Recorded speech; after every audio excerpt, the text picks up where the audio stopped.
Olá pessoal, tudo bem com vocês? Professor Thiago Sugiura aqui novamente para darmos continuidade com as nossas aulas conceituais e iniciarmos a nossa última unidade do nosso livro, a nossa unidade 5.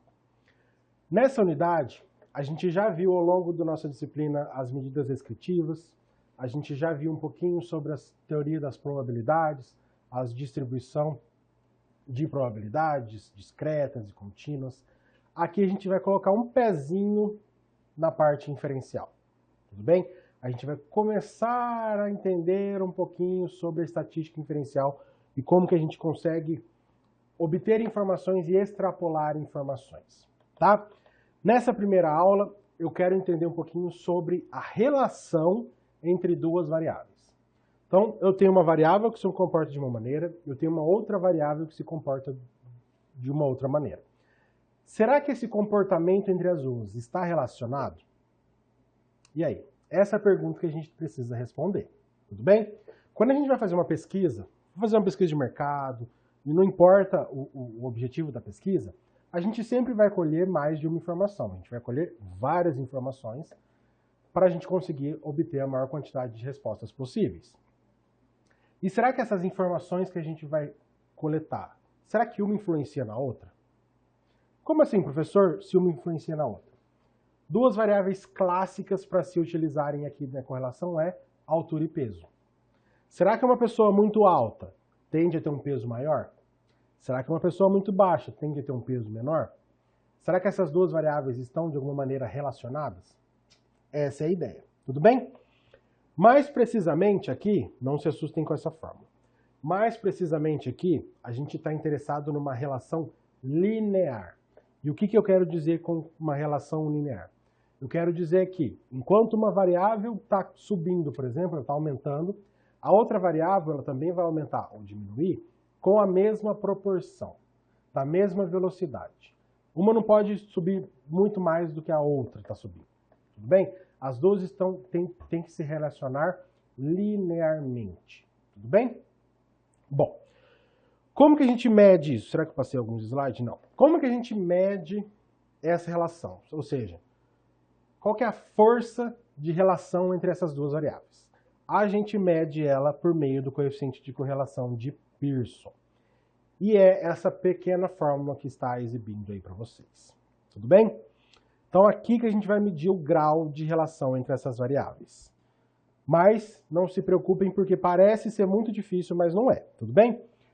Essa, como a gente viu lá atrás, esse símbolo aqui é soma. Ou seja, esse termo aqui, eu vou só pegar todos os valores da minha variável x e somar eles. Pura e simplesmente. Aqui, eu estou apertando o botãozinho aqui sem querer. Aqui, eu vou pegar todas as informações da minha variável y e somar elas. Aqui, eu vou fazer a minha variável y multiplicada pela minha variável x, vou somar tudo e colocar o valor aqui. É trabalhoso fazer isso à mão. Eu entendo que é trabalhoso, mas não é uma questão de ser difícil. Tudo bem? Então, o que o coeficiente de correlação de Pearson faz? Ele varia sempre entre menos 1 e 1, tudo bem? Ou seja, pode dar valores negativos, e isso tem um significado, tá? E pode ser valores positivos. Se eu tenho que esse valor é igual a menos 1, muito próximo de menos 1, ou é igual muito próximo de 1, quer dizer que eles têm uma relação muito forte. Tem uma relação linear muito forte. Da mesma proporção que uma das variáveis está crescendo, a outra vai crescer ou diminuir. Tudo bem? Muito forte. Quanto mais próximo do zero, menor vai ser essa força de relação. Beleza? Olha esse exemplo aqui. Bem simples, ó. Sabemos que a correlação entre renda familiar e gastos com alimentação. Então, eu tenho duas variáveis. Renda e gastos. Tudo bem? Ela é positiva. Ela está falando que a relação entre essas duas variáveis é positiva. O que isso quer dizer? Ó, se a renda familiar aumenta, o gasto com alimentação também vai aumentar. Ou seja, eu tenho duas variáveis que aumentam ao mesmo tempo. Isso quer dizer que essa relação é positiva. Consequentemente, se a minha renda diminuir, meu gasto também vai diminuir. Ou seja, os dois, as setinhas, elas são iguais. Ou os dois para cima, ou os dois para baixo, quer dizer que a minha relação é positiva. Tudo bem? Por outro lado, eu posso ter essa situação. Conhecimento e tempo gasto. Então, eu tenho duas variáveis. Uma é conhecimento e a outra é tempo gasto. À medida que você tem mais conhecimento sobre determinado assunto, no caso aqui é a operação de uma máquina, à medida que você tem mais conhecimento sobre determinado assunto, você demora mais ou menos tempo para dominar essa máquina? Você demora menos tempo. Quanto mais conhecimento, menos tempo você vai gastar. Ou seja, essa relação aqui ela é negativa. E o vice-versa também funciona. Eu tenho menos conhecimento, vou precisar de mais tempo. Ou seja, as setinhas, as flechinhas, estão para sinais opostos. Ou seja, ela é uma correlação negativa. Tá? Então, são esses dois aspectos que eu preciso verificar na minha correlação. Ou ela é positiva ou negativa, ou ela é forte ou fraca. Tudo bem? Então, eu tenho força e positividade, são as duas características da minha correlação. Outra maneira da gente verificar essa correlação é por meio de um diagrama de dispersão, tá? O diagrama de dispersão é esses gráficos dessas bolinhas, tá? O que acontece? Ele mede duas variáveis, uma variável aqui, e ele verifica qual que é a relação entre essas duas variáveis. Então, cada um desses pontos aqui é a relação junta dessas duas variáveis. Ok? O que eu consigo absorver a partir disso? Está crescendo? Positivo. Está decrescendo? É uma relação negativa. Tudo bem? O quão mais próximos elas forem de uma reta, mais forte ou mais fraca ela vai ser, independente se ela é positiva ou negativa. Tudo bem? Esse aqui, ó, esse terceiro caso, eu não consigo uma reta que coloca esses dados. Ou seja, não possui correlação. Tudo bem? Então, graficamente, se os meus pontinhos forem aproximadamente uma reta, ela vai ter uma correlação linear, seja positiva, seja negativa. Tudo bem? Vamos ver um exemplo dentro dessa tabela aqui. Ó, eu tenho a minha variável x, que é nascidos vivos, e minha variável y, que é o total de crianças com menor de 1 ano, tá? A mortalidade de crianças. Então, ó, eu tenho essas informações para 1, 2, 3, 4, 5, 6, 7, 8, 9, 10 cidades aqui do interior do Paraná. Tudo bem? Então, eu tenho essas duas variáveis e quero saber a relação linear entre o número de nascidos vivos e a taxa de mortalidade na região do entorno aqui da cidade de Maringá. Tudo bem? Antes da gente fazer a conta, a gente já consegue fazer o diagrama de dispersão para verificar que eu consigo fazer mais ou menos uma reta aqui assim, mais ou menos. Mais ou menos, ou seja, a relação, se existir, ela não vai ser muito forte. Mas vamos fazer o cálculo para a gente ver realmente o que vai dar. Vamos lá. Bom, se vocês voltarem lá na fórmula, vocês vão ver que vocês vão precisar do quê? Do somatório do xy, do somatório do x quadrado e do somatório do y quadrado. Tudo bem? Além do somatório do x e do somatório do y. Todas essas informações vocês vão precisar fazer e a tabela já está... E a tabela já está me dando essa informação diretamente aqui. Aí vai ficar muito mais fácil da gente conseguir fazer os nossos cálculos. Vamos lá? Bom, tá aqui, né? Então, todas as informações estão aqui. Olha só. Somatório da variável x multiplicado pela variável y. Se eu olhar na minha tabela, deu 13.372. Somatório só da variável x. Somatório só da variável x. Ela aparece aqui embaixo de novo, ó. Somatório da variável x.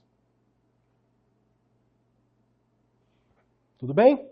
Somatório, eu estou colocando de cores diferentes para você ver que tudo está dentro da nossa tabela. Somatório da variável y. Somatório da variável y. Somatório da variável y. As informações estão se repetindo aqui, tá? O x ao quadrado agora. Somatório do x ao quadrado. Vai dar esse valor. Vocês precisam voltar, acompanhar no seu livro, voltar lá na tabela e ver que esses valores estão aqui. Tudo bem? E para finalizar, a somatória do y ao quadrado, que vai dar esse valorzinho. E o meu n é 10, que era a quantidade de cidades que tinha na nossa região. Fiz os meus cálculos, pá, meu coeficiente de correlação de Pearson deu 0,84. 0,84 é bastante próximo de 1. Quer dizer que é uma correlação linear até que forte, relativamente forte. Existe na literatura aí algumas divisões entre o que pode ser forte, o que pode ser fraco, o que pode ser médio. Normalmente, 0,8 já é considerado um coeficiente de correlação forte. Tudo bem?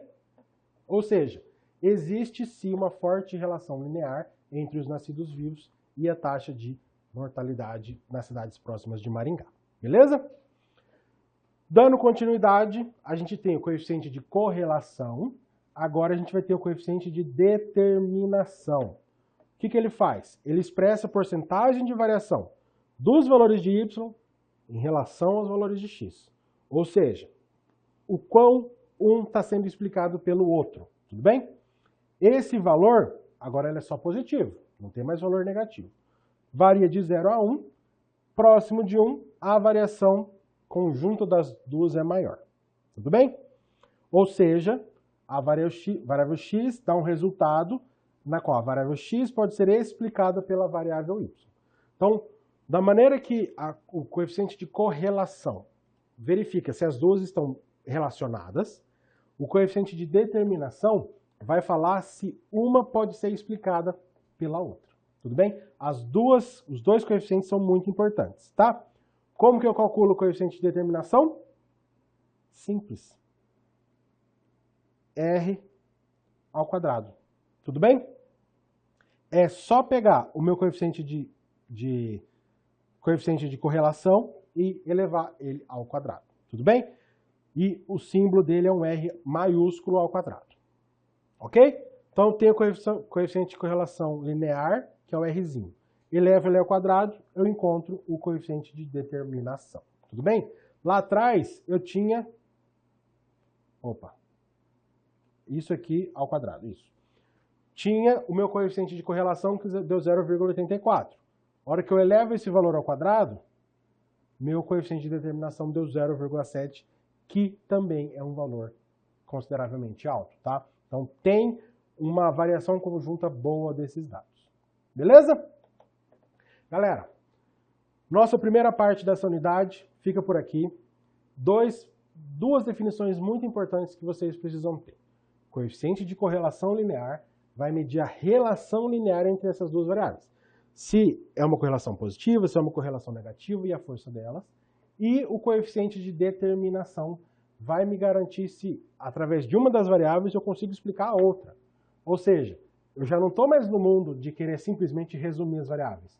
Eu estou querendo entender uma variável em relação à outra. Olha a diferença entre a estatística inferencial, que a gente começa a ter um pouquinho do gosto aqui, para a estatística descritiva, que a gente viu até na unidade 3. Beleza?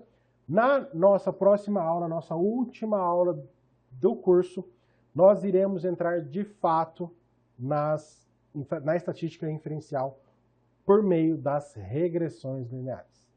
Espero que vocês tenham aproveitado. Forte abraço e até a próxima.